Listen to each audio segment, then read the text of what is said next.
नमस्कार आदरणीय दर्शक महानुभावहरू, स्वागत छ यहाँलाई हाम्रो युट्युब च्यानलमा। नेपाली टिमले दुई पटकको विश्व विजेता वेस्ट इन्डिजको टिमलाई पराजित गरेसँगै कस्तो कस्तो कीर्तिमानहरू बनाउन सफल भएको छ। टी20 सिरिजमा नेपाल टिमले एक खेल अगावै जित हासिल गर्दै सिरिज नै कब्जा गर्न सफल भएको छ। टेस्ट नेसन वेस्ट इन्डिजको टिमलाई पराजित गर्दै एसोसिएट नेसनबाट नेपाल टिम अब्बल साबित हुन सफल भएको छ।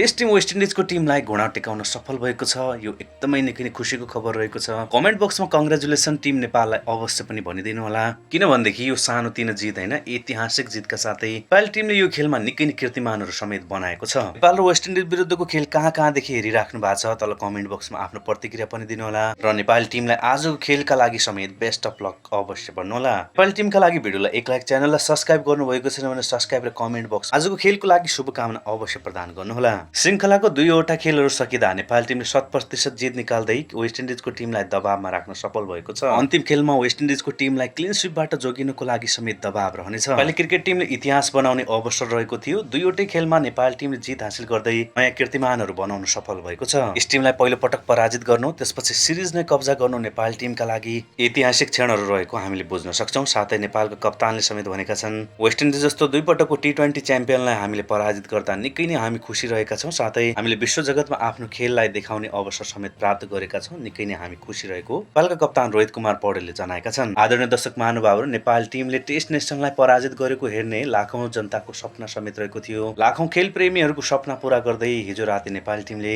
खेल मात्रै नभएर टी20 सिरिज नै कब्जा गर्न सफल भएको छ। टिम नेपाललाई आजको खेलका लागि समेत निकै नै शुभकामना तल कमेन्ट बक्समा अवश्य प्रदान गर्नुहोला। एक खेल अगावै दुईवटा कीर्तिमान बनाउँदै नेपाली टिमले शानदार किसिमको विश्वभरि नै आफ्नो छाप छोड्न सफल भएको छ।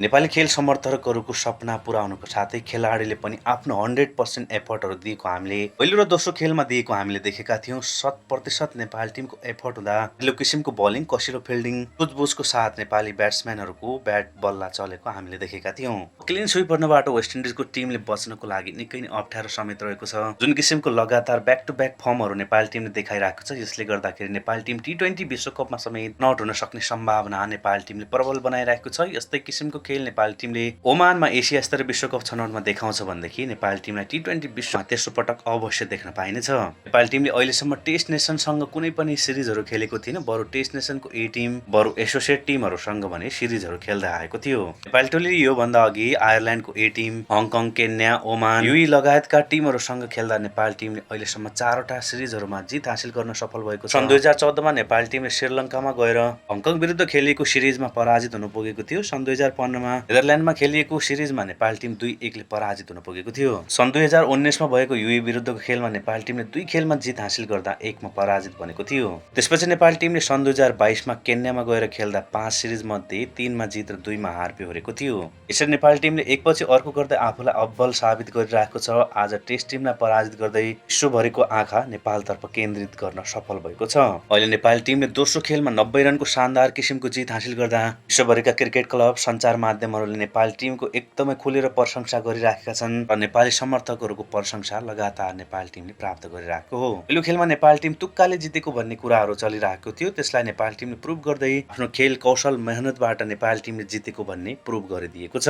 जुन किसिमको नेपाली टिमले एफर्टहरू देखाएको थियो ब्याटिङ, बलिङ, फिल्डिङ र विश्व विजेता टिमहरूलाई पराजित गर्नु कुनै सामान्य कुरा होइन। आदरणीय दर्शक महानुभावहरू, टी20 विश्वकपको च्याम्पियन रहिसकेको वेस्ट इन्डिजको टिमलाई पराजित गर्दै नेपाली टिमले स्वर्ण अक्षरमा आफ्नो इतिहासमा नाम लेखाउन सफल भइसकेको छ।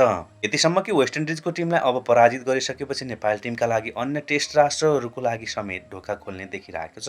अब नेपाली टिमले कुन टेस्ट नेसनसँग खेलेको हजुरले हेर्न चाहनुहुन्छ तल कमेन्ट बक्समा पनि आफ्नो प्रतिक्रिया अवश्य दिनुहोला। नेपाली टिम एकपछि अर्को गर्दै निकै नै मेहनत गरिरहेको छ, जसको फल पनि हामीले मैदानमा देखिराखेका छौं। हिजोको खेलको पनि केही चर्चा गरिहालौं। सुरुवात निकै नै झिनो गरेको नेपाली टिम, त्यसपछि भने मध्यक्रमबाट नेपाली ब्याट्सम्यानहरूले सम्हाल्ने प्रयास गरेका थिए। राम्रो किसिमको ब्याटिङ गर्दै आसिफ र सन्दीप जोराले अर्धशतकी पारी नेपाली टिमका लागि गर्न सफल भए। आसिफले 47 बलमा 68 रनको शानदार योगदान गर्दा सन्दीप जोराले 39 बलमा 63 रन प्रहार गर्दै नेपाली टिमका लागि यी दुई खेलाडीले शतकीय साझेदारी समेत गर्न पुगेका थिए। सन्दीप जोराको विस्फोटक पारी समेत हामीले हेर्न सफल भएका थियौं। 5 छक्का प्रहार गरेका उनले आफ्नो इनिङमा 3 चौका समेत प्रहार गर्न सफल भए र यसैबीच आसिफले नयाँ कीर्तिमान बनाउन सफल भए। उनले टेस्ट टोली विरुद्ध T20 र ओडिआई दुवै खेलमा 50 रन प्रहार गर्ने पहिलो नेपाली खेलाडी समेत बन्न सफल भएका छन्। योभन्दा अघि भारतसँग भएको एसिया कपमा उनले 50 रन प्रहार गरेका थिए। र दबावमा खेल्दाखेरि कस्तो किसिमको हालत हुन्छ त्यो वेस्ट इन्डिजको टिमबाट हिजो प्रुभ भएको थियो, जहाँ वेस्ट इन्डिजको टोलीले पावर प्ले भित्र नै महत्त्वपूर्ण 2 विकेट गुमाउँदा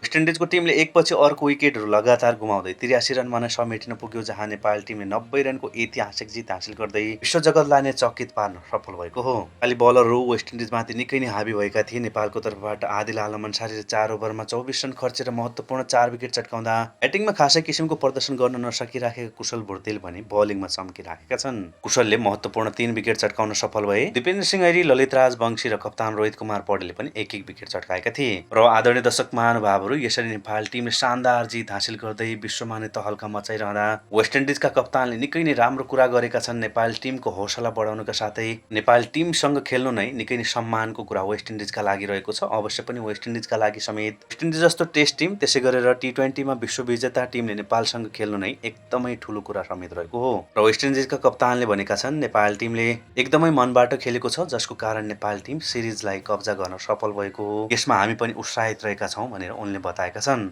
अब चर्चा गरौं आजको खेलमा नेपाल टिमको रणनीति र कुन कुन खेलाडीहरू परिवर्तन हुन सक्छन् त्यो सम्बन्धी पनि केही चर्चा गरौं। आजको खेल नेपाल टिमका लागि निकै नै महत्त्वपूर्ण नभए पनि नेपालले क्लिन स्विप गर्ने अवसर रहेका कारण प्लेइङ 11मा खासै किसिमको परिवर्तन गर्छ जस्तो मलाई लागिरहेको छैन। परिवर्तन भएमा बढीमा 2 खेलाडीहरू टिममा सामेल हुन सक्ने अनुमान गर्न सकिन्छ। आजको खेलमा शाहब आलम र लोकेश पमले एन्ट्री गर्न सक्ने सम्भावना हुन सक्छ। आजको खेलमा सोमपाल कामी र करणलाई रेस्ट दिन सकिने सम्भावना हुन सक्छ।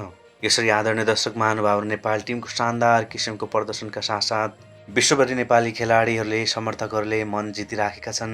नेपाली क्रिकेटले नेपालको शान बढाएको भन्दै डाक्टर सुनिल शर्माले 20 लाख रुपियाँ दिने घोषणा गरेका छन्। त्यसैगरी नेपाली टिमलाई सहयोगहरू बढ्दो क्रममा रहेको छ। एकपछि अर्को गर्दै विभिन्न निजी क्षेत्रका साथै सरकारबाट पनि टिम नेपाललाई ठूलो सहयोग हुन सक्ने सम्भावना देखिरहेको छ। र अवश्य पनि यो हुनु पनि पर्छ। नेपाल टिमले जुन किसिमको मेहनत गरिरहेको छ, विश्व जगतमा टिम नेपाललाई चिनाइराखेको छ, यसमा अवश्य पनि सहयोगको हकदार नेपाल टिम रहेको छ। र आजको खेलमा नेपाल टिमको रणनीति, ब्याटिङ, बलिङ, फिल्डिङमा जुन किसिमको राम्रो प्रदर्शन गरिरहेको छ, यसैलाई कन्टिन्यू गरेर अगाडि बढाउनु र नेपालले जुन ब्याटिङमा केही समस्याहरू झेलिरहेको छ त्यसलाई समाधान गर्नुपर्ने मुख्य चुनौती नेपाल टिमका लागि रहनेछ। कुशल भुर्तेलले आज आफ्नो ब्याटिङ चलाउनु पर्ने। सुरुवाती रूपमा नेपाल टिमले राम्रो किसिमको पर्फर्मेन्सहरू दिन सक्छ भनेदेखि मध्यक्रम आफैमा सुध्रेर जाने र अन्तिमतिर पावर प्लेमा नेपाल टिमले हार्ड हिटहरू गर्दै 200 रन बेसीको टार्गेटहरू दिन सक्छ। सिरिज लगत्तै नेपाल टिम ओमानका लागि प्रस्थान गर्नेछ। T20 एसिया स्तर विश्वकप छनौट अन्तर्गत नेपाल टिमले ओमानमा रहेर T20 विश्वकपका छनौट खेलहरू खेल्नेछ। सो सिरिजमा 9 टिमहरूको सहभागिता रहेको छ। 3वटा ग्रुपमा विभाजन गर्दै 3-3 टोली प्रत्येक ग्रुपमा रहनेछन्। प्रत्येक ग्रुपबाट 2वटा टोलीहरू सुपर 6मा प्रवेश गर्दा 3वटा टोलीहरू आगामी विश्वकपका लागि इन्डिया र जुन श्रीलङ्कामा भइरहेको छ त्यसका लागि छनौट हुनेछन्। 8 अक्टोबरमा नेपाल टिमले कुवेत र 10 अक्टोबरमा नेपाल टिम जापानसँग खेलिरहेको छ। आजको महत्त्वपूर्ण खेल वेस्ट इन्डिज विरुद्धको खेलका लागि शुभकामना। यस्तै अपडेटका साथ हामी उपस्थित हुनेछौँ। हस्त नमस्ते। जय नेपाल, जय नेपाली क्रिकेट।